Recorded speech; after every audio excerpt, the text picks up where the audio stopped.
Hello, today we shall discuss the first chapter, that is physical world. Okay, it is just an introduction to the physics. Okay, what is physics? Okay, human have always been curious about the world around them.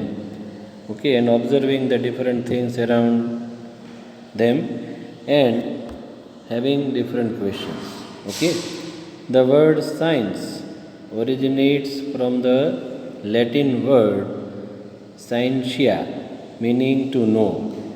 The Sanskrit word vidyan and Arabic word ilm convey similar meaning. That is, what is the meaning? To know something. Okay. Now, science in broad sense is as old as human species. The early civilization of Egypt, India, China, Greece, Mesopotamia, and many other made vital contribution to its progress. So science is ever progressing. Different civilization has contributed in the development of science. Okay, from the 16th century onwards, great strides were made in science in Europe. By the middle of the 20th century, science had become a truly international enterprise, with many cultures and countries contributing to the rapid growth.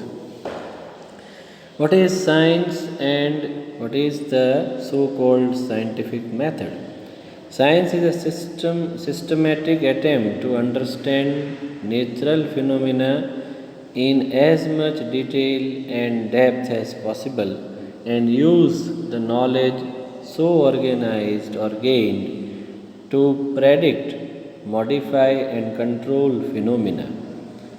So, we are understanding the natural phenomena in an in depth manner, and then we are trying to get the knowledge and we want to predict something from that knowledge, and we try to control some of the phenomena. Okay, say for example, right now there is a pandemic, that is COVID 19. Now, all the scientists in the world are trying to understand the construction of that particular virus and trying to now control also by finding the vaccine and all. Okay, science is exploring, experimenting, and predicting from what we see around us. The curiosity to learn about the world, unraveling the secrets of nature, is the first step towards the discovery of science. Okay? The scientific method involves several interconnected steps. Now, which are these interconnected steps? Systematic observation, controlled experiments, qualitative and quantitative reasoning, mathematical modeling, prediction and verification or falsification of theories. Speculation and conjecture also have a place in science, but ultimately, a scientific theory to be acceptable must be verified by relevant observations or experiments. So, any scientific theory you can produce, but it must be, after all, has to be verified by the relevant observations and experiments. There is much philosophical debate about the nature and method of science that we need not discuss here. Okay, now this is somewhat the idea about different theory and observations which were done. In that, we know that John Kepler examined the extensive data on planetary motion.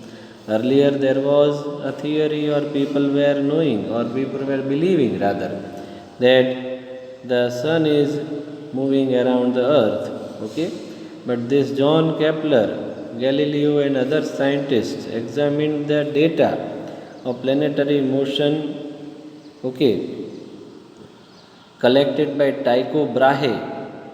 Okay, the planetary circular orbits in heliocentric theory, that is sun at the center of the solar system, imagined by Nicholas Copernicus, had to be replaced by elliptical orbit to fit the data better. So earlier it was believed that these planets are moving around the sun.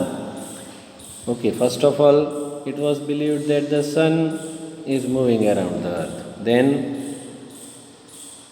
when they started believing or understanding that the sun is at the center and planets are moving, then planets were considered to be moving on circular orbit. Then, by the different data, it was found that the sun is there at the center. Okay, say for example, sun is at the center and the planets are moving in elliptical orbit. Okay, so this was the fact that they found. Okay, just as a new experiment may suggest an alternative theoretical model, a theoretical advance may suggest what to look for in some experiments. The result of experiment of scattering of alpha particles by Guildfoyle in 1911 by Ernest Rutherford established the nuclear model of the atom, which then became the basis of the quantum theory of hydrogen atom given in 1913 by Niels Bohr. All these things you are going to study in your 12th standard. On the other hand, the concept of antiparticle was first introduced theoretically by Paul Dirac in 1930 and confirmed 2 years later by experimental discovery of positron, that is anti-electron, by Carl Anderson. So you can see that there are certain predictions. Theoretically, it was established by Paul Dirac that there will be an antiparticle of electron. Okay, then this scientist found the positron, which is an antiparticle of electron. Okay, physics is basic discipline in the category of natural science, which also includes other disciplines like chemistry and biology. The word physics comes from the Greek word meaning nature. Its Sanskrit equivalent is bhautiki. Okay, so these things you can understand by just reading. Okay, the scope of physics is described briefly in the next section. Here we remark on two principal thrusts in physics: unification and reduction. We are combining the knowledge and we are sometimes devising also the knowledge in terms of understanding. In physics, we attempt to explain diverse physical phenomena in terms of few concepts and laws. The effort is to see the physical world as a manifestation of some universal laws in different domains and conditions. Now try to understand.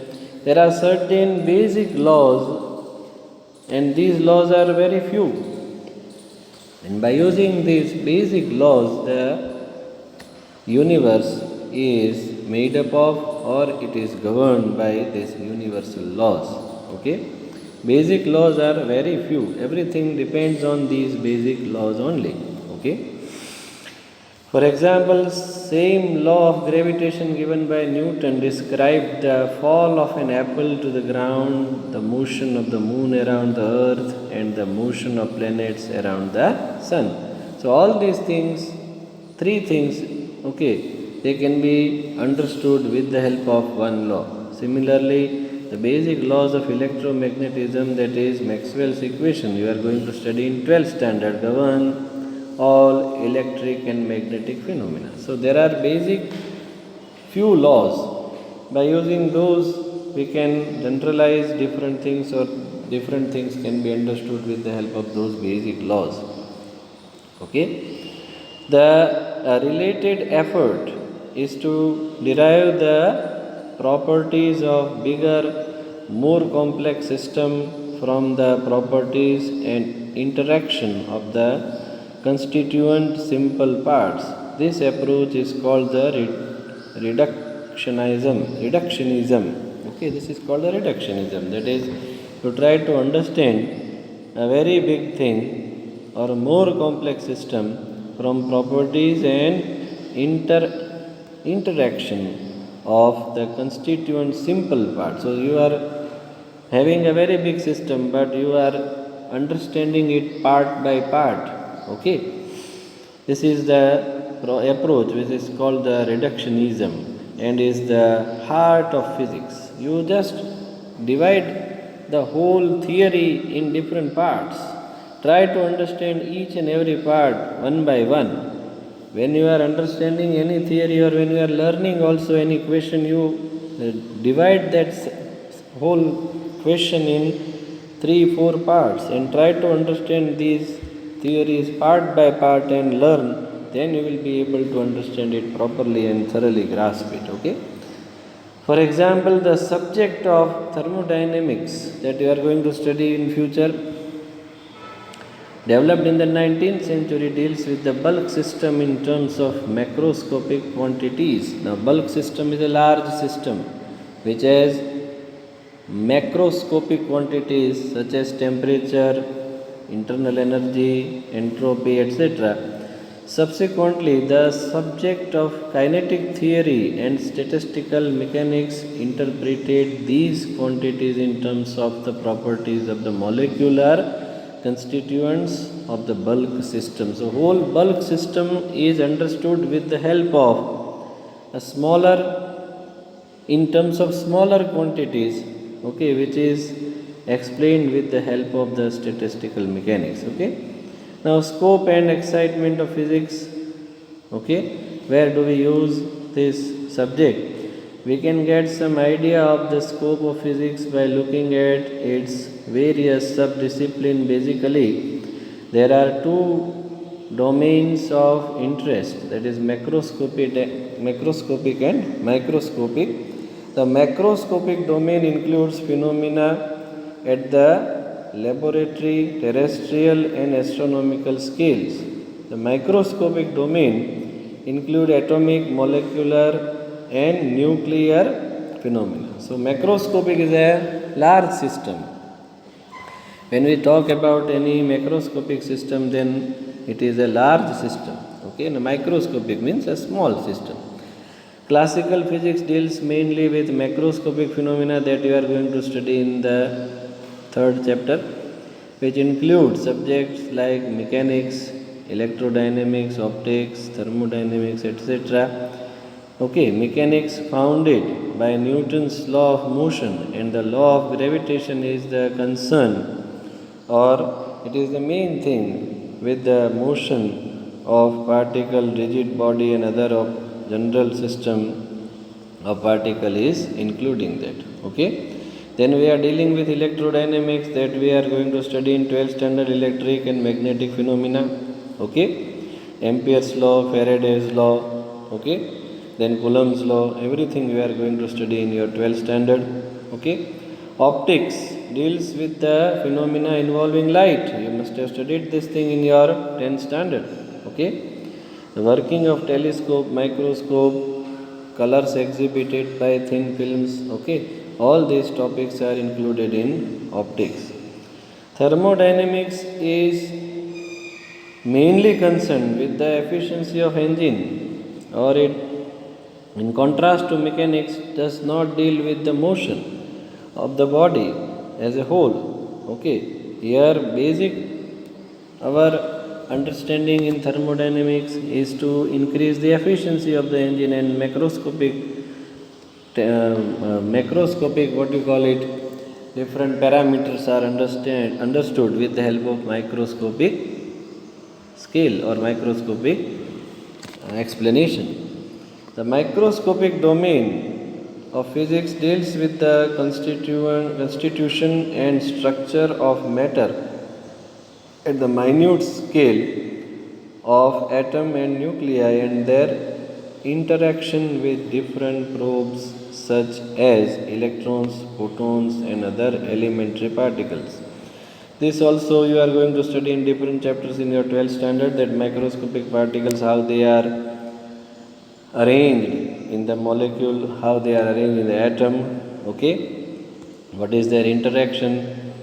Theory is currently accepted as a proper framework for explaining microscopic phenomena. So all these things are understood at the time of detailed study in the chapter. You can now see that the scope of physics is truly vast. It covers the tremendous range of magnitude of physical quantities like length, mass, time, energy, etc. At one end, it studies phenomena at the very small scale of length, that is 10 raised to minus 14 meter, or even small, that is the size of nucleus, we can say, involving electrons, protons, etc. At the other end, it is studying the galaxies, universe, okay, and the dimensions are very large, up to 10 raised to 26 meter. Okay, so the vast difference is there, that is from 10 raised to minus 14 meter to 10 raised to 26 meter or more. Masses are also studied on the large scale. Okay, the range of study of mass is round about 10 to the power 55 kg. Say you are studying the masses from 10 to the power minus 30 kg to 10 to the power 30 or 25 kg. Okay, so the range is very vast.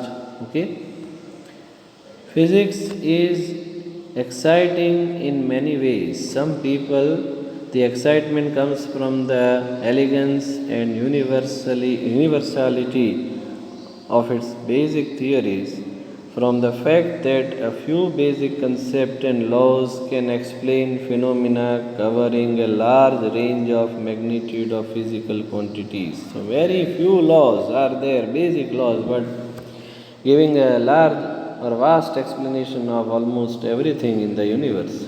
Okay, what lies behind the phenomenal progress of physics in the few countries? Great progress usually accompanies changes in our basic perception. First, it was realized that for scientific progress, only qualitative thinking, though no doubt important, is not enough. Okay, quantitative measurement is central to the growth of science. Only by just defining the theory, explaining the theory is not required. Experimental different results are also important. Okay, second most important insight was that the basic laws of physics are universal. The same laws apply in widely different contexts. Lastly, the strategy of approximation turned out to be very successful. Approximation strategy, what we have discussed, by finding the relative error, percentage error and all, that is that what you are doing, you are just approximating the thing. Okay, and from approximating the things, we are going close to the true result.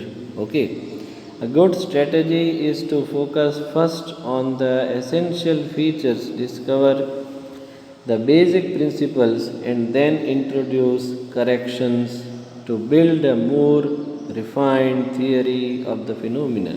So whenever a theory is developed, okay, what we are doing, we are having a theory. It must not have experimental proof, but by different logic and different understanding, we are building that theory. Whether it is correct or not, that is then afterwards, okay, explained or understood with the help of different experiments. Okay, thank you very much. Up to this we are keeping today. Just go through, read these things and try to understand. Okay, thank you very much.